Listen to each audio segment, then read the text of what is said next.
Avis vascular centre మన దేశంలోనే the best varicose vein hospital. ఇంతకుముందు ఎక్కడో చూసాను నేను మీ వీడియోలో లవ్ మ్యారేజ్ అస్సలు చేసుకోవద్దని చెప్పి. స్టిల్ ఇప్పటికీ నేను చెప్తా లవ్ మ్యారేజ్ అస్సలు చేసుకోవద్దు. మీదే మ్యారేజ్ అండి? Love marriage. అందుకనే చెప్తున్నా. ఇప్పుడు అరేంజ్ మ్యారేజ్ ఎవరైనా సరే నాకు ఇష్టం లేదు లవ్ మ్యారేజ్ అంటే మాది అరేంజ్ అని చెప్తారు మామూలుగా ఎవరైనా. లవ్ మ్యారేజ్ చేసుకున్నాడు చెప్తేనే కదా దాని పెయిన్ ఏంటో తెలిసేది నీకు. ఎందుకు వద్దంటున్నాడు? ఏం అంత పెయిన్ వచ్చింది? అనుభవించాలిగా. ఎవరు సపోర్ట్ ఉండదు వైశ్య, నిజం చెప్తున్నా. ఒక లవ్ మ్యారేజ్ చేసుకుంటే వాళ్ళు మంచిగా ఉంటే పర్లే, అందరూ మనోళ్ళే వచ్చేస్తారు, ఇబ్బందేలే. కానీ అటో ఇటో తలకిందులు అయ్యాం అనుకో, ఒక్క నా కొడుకు తిరిగి కూడా చూడ్డం. తలకిందులు అయ్యారా మరి? రూపాయి లేని సిచ్యువేషన్ అంటే అదే కదా. ఇప్పుడు మనకు వచ్చే ఇన్కమ్ ఇద్దరు పిల్లల్ని సాకు ఎలా సరిపోద్ది? 20,000 అంటే ఇప్పుడు రోజులు ఎలా కష్టమే. కష్టం. కానీ ఉన్నారు కాదని 10,000 వచ్చిన ఫ్యామిలీ పోషించుకునే వాళ్ళు ఉన్నారు. కానీ దానికి తగ్గట్టు ఉంటుంది కదా లైఫ్ కూడా. సో అదే అందుకనే చెప్తా, ఎవరి సపోర్ట్ ఉండదు. అందరూ బాగుంటే అంతా బాగుంటే అందరూ మనోళ్ళే. ఇప్పుడు అందరు బానే ఉన్నారా మరి? ఇప్పుడు అందరు సపోర్ట్ చేస్తున్నారా? ఇప్పుడు తెలిసింది కదా దీని నుంచి వచ్చేది ఏంటి. ఇప్పుడు నేనే ఎగ్జాంపుల్ కదా, ఎలా ఉన్నదాన్ని ఎంతవరకు వచ్చాను. మంచిగా అందరూ అంతెందుకు వయసు. ఇప్పుడు నేను వీడియోస్ షూట్ యూట్యూబ్ స్టార్ట్ చేసినప్పుడు చాలా మంది మా ఆయన పొలం పనికి వెళ్ళేవాడు ఊర్లో ఉన్నప్పుడు. నేను గర్వంగా చెప్పుకుంటా, చాలా మంది మీ ఆయన ఏం చేస్తాడు నువ్వు ఎందుకు చెప్పవు వీడియోస్లలో. చెప్తున్నా వినండి, మా ఆయన పొలం పనికి వెళ్ళేవాడు ఊర్లో. దానికి ఎందుకు సిగ్గు, ఎందుకు చెప్పవు అంటే నాకు ఎక్కడో ఒక భయం అనమాట. ఏమో ఆయన ఏమన్నా ఫీల్ అవుతారేమో అని. ఎందుకంటే ఆ ఫేస్ ఉంటది కదా ఎవరికైనా. ఈ రోజు నేను ఇక్కడున్న మా ఆయన రాలే, ఎందుకంటే ఆయన ఇప్పుడు పిల్లల్ని ఊరికాడ వదిలేసి నేను ఇక్కడికి వచ్చా. మా ఆయన అక్కడ వర్క్ చేసుకుంటున్నాడు. ఇక ఒక వారం రోజులు అలా లీవ్ పెట్టామనుకోండి, ఆయనకి వర్క్ ఉంటుందే. ఆయన చెయ్యకపోయినా ఇబ్బందులు ఇప్పుడున్న సిచ్యువేషన్ లో నేను. కానీ ఆయనకి అది వదులుకోవడం ఇష్టం లేదు. ఇంకా ఏం చెప్తాం చెప్పండి దాని గురించి.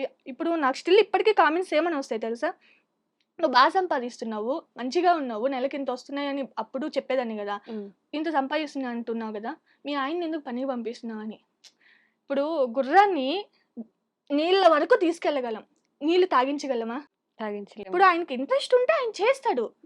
ఇంట్రెస్ట్ లేనిది నేను బలవంతం మీద. ఇప్పుడు ఆయన కూడా ఛానల్ పెట్టాడు, ఒక 30,000 ప్లస్ వచ్చారు సబ్స్క్రైబర్స్. ఆయనకి కుదరట్లేదు వీడియోస్ చేసేకి. మంచి రీచ్ అసలు పెడతానే ఎవరికండి lakhs లో వ్యూస్ వస్తాయి.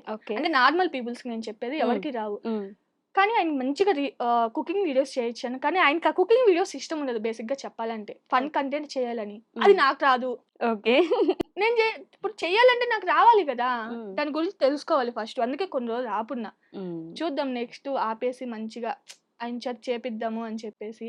నేను యూట్యూబ్ స్టార్ట్ చేసిన తర్వాత అందరూ అప్పుడు అన్న వాళ్ళే, ఆ భర్త పొలానికి పోయి ఇంతలా కష్టపడి సంపాదిస్తుంటే ఇది టింగు అని వీడియోలు చేసుకుంటుంది అని చెప్పి చాలా అన్నారు. కానీ ఇప్పుడు మా ఊర్లో ఎన్ని ఛానల్స్ ఉన్నాయో. అవునా? ఓకే, మిమ్మల్ని చూసి వచ్చారా? అంతేగా. ఇంకా అప్పుడు నన్ను అన్న వాళ్ళ పిల్లలు కూడా పెట్టున్నారు. అలా ఎలా పెడతారు మరి?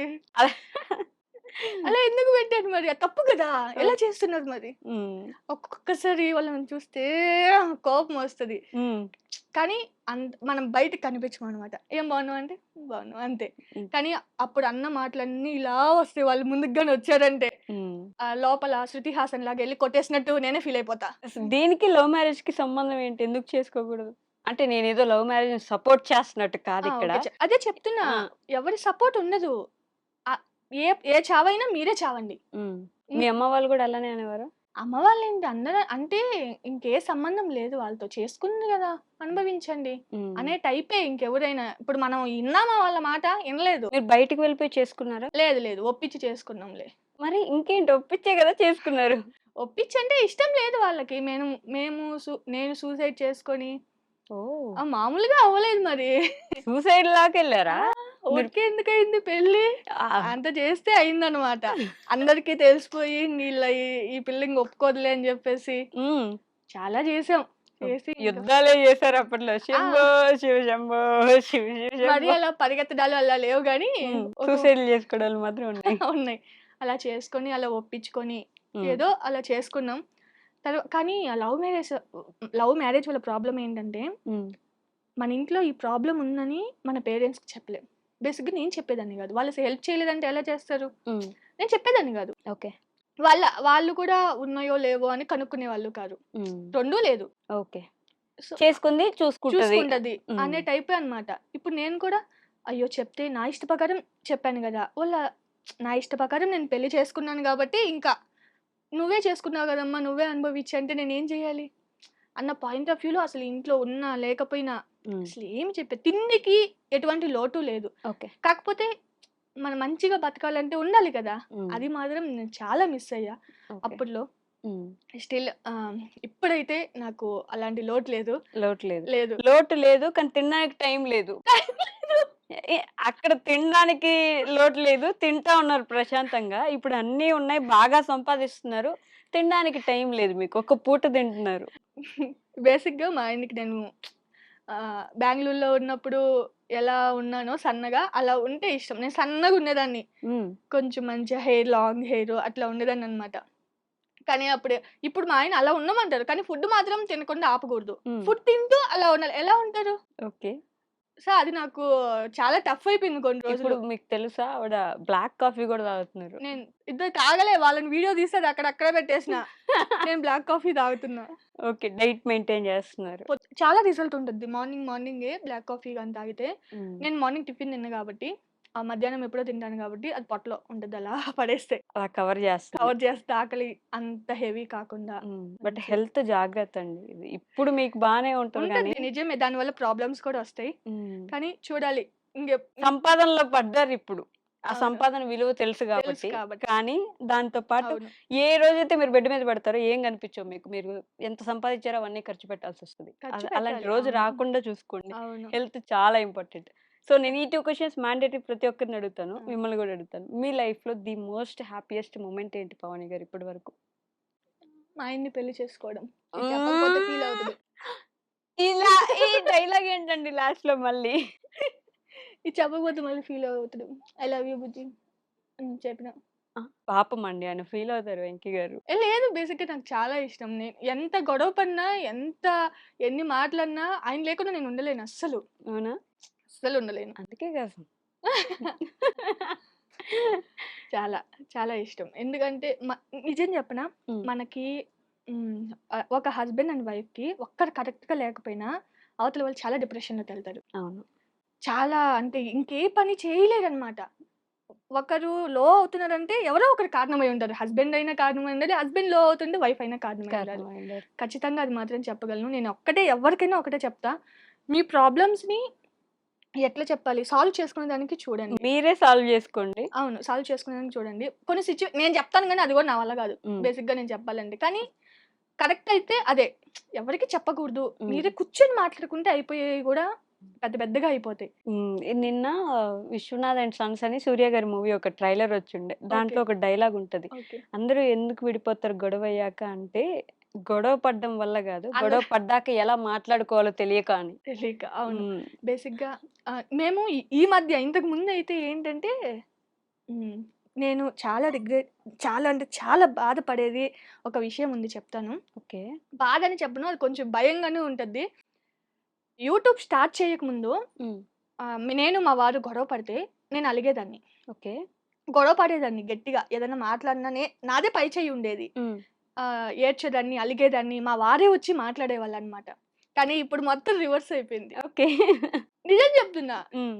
ఇప్పుడు ఏదన్నా చిన్న చిన్న గొడవలయినా కానీ, నాది ఒకవేళ అరిసినా ఇలా డౌన్ అయిపోతాడనమాట. కుక్క పిల్లలాగా ఇలా ముడుచుకెళ్ళిపోతా. ఆయనదే ఉంటది పై చెయ్యి లాస్ట్‌కి. ఆయన చెప్పిందే నెగ్గద్ది. హ్మ్. కానీ ఒక సిట్యుయేషన్‌లో అరిచుండొచ్చు.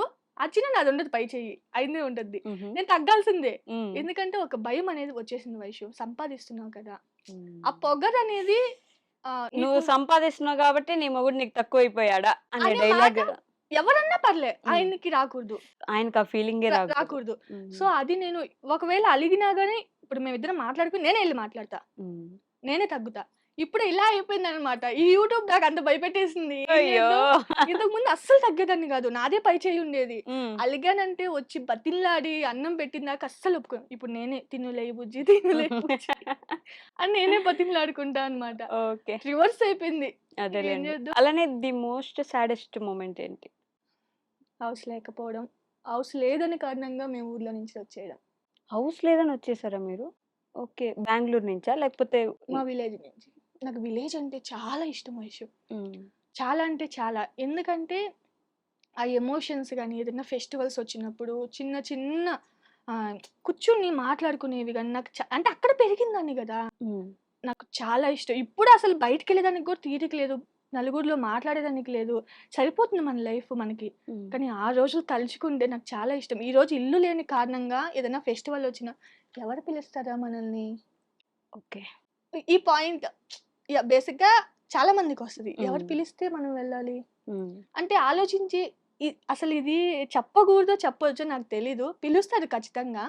కానీ ఎవరు పిలుస్తారా అని వెయిట్ చేసే విధానం ఉంది చూడు. అది ఎంత పెయిన్‌ఫుల్ ఉంటదంటే పిలవకపోతే బాధ ఉంటది చూడు. అది ఇంకా భయంకరంగా ఉంటది. పిలుస్తారు పిలవడానికేమో చాలా ఒక ఇల్లు ఉండాలి. ఒక ఇల్లుండాలి. ఎక్కువ టైం ఏం పట్టదు. కానీ ఒక కట్టించి ఛాన్స్ చూపిస్తా. వస్తే డబ్బులు బాగా సంపాదించేసారు అయిపోయింది. ఇప్పుడు ఇల్లు కట్టే ఛాన్స్ వచ్చింది. సిటీలో ఇల్లు కట్టుకుంటారా? ఊర్లో ఇల్లు కట్టుకుంటారా? 2 కట్టుకుంటా. ఆ! అంతలా సంపాదిస్తే ఈ సిటీలోనే కట్టుకుంటే విలేజ్‌లో మరీ అంత పెద్దదని చెప్పను విలేజ్‌లో. ఐ మీన్ నాకు ఏమంటారు అప్పుడప్పుడు మేము పోయి ఉండేకి. హ్మ్. అలా కట్టుకుంటా అన్నమాట. సిటీలో మంచిది కడతా. సిటీలో మంచిది కడతారు. కట్టాలనే కోరిక. చూద్దాం ఎలా ఉంటదో నాకు తెలీదు. ఏ దిష్టి తగలకుండా మంచిగా ఉంటే హ్మ్. మంచిగా ఉంటది. యూట్యూబే ఇచ్చింది మీకు ఈ ఈ ప్లాట్‌ఫార్మ్. ధైర్యం. ఈ ధైర్యం. నేను సంపాదించి కట్టగలను ఇల్లు. ఎప్పుడు ఆడపిల్ల నేను ఇది చెయ్యలేనేమో అని అనుకోకూడదు వైషు. ఏదైనా చేసి చూపిస్తా. నాకెవరైనా అంతెందుకు మా ఆయనే అంటాడు. ఇది నీ వల్ల కాదులే వదిలేయి అని చెప్పేసి. కానీ నేను ఖచ్చితంగా ఎప్పుడు నువ్వు తగ్గేది లేదు ఏం లేదులే అంటాడు. కానీ నేను ఒక 6 కేజీస్ లాస్ అయ్యా. ఓహ్! వితిన్ 1 మంత్‌లో హ్మ్. 6 కేజీస్. సూపర్. కానీ అసలు ఎలా డైట్ ప్లాన్ ఆయనకి కూడా తెలియదు తిన్నా నేను చెప్పేస్తా అంతే. కానీ ఏదో ఒక చిన్న లైట్ ఫుడ్ ఏదైనా తీసుకుంటాను. ఎక్కువ ఆకలైనప్పుడు. నువ్వు చేయలేవు అంటే నేను అది చేసి చూపించిన దాకా నాకు నిద్ర పట్టదు. అదొక మెంటల్ అనుకో. అలాంటివి ఉండాలి కొన్ని సార్లు. అంత గట్టిగా మనం నిలబడితేనే కొన్ని కొన్ని పనులు మా జరుగుతాయి. వాళ్ళంటారు, "నీ లైఫ్‌లో డబ్బేనా ఇంకేం లేదా?" అని చెప్పేసి.